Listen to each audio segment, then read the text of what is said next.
Hello and welcome to Do It Yourself channel. Today I will show you where to find the option, how to enable and how to disable the option to end our calls by pressing a power button. First, we need to go to our phone settings. Next, we need to scroll down to the accessibility and convenience options, and at the top we have accessibility.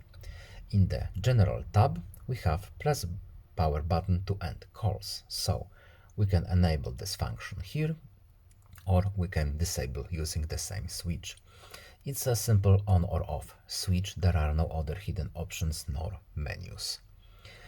So let's leave it on, why not? And now when we want to end a call, we can simply press a power button and the call will end.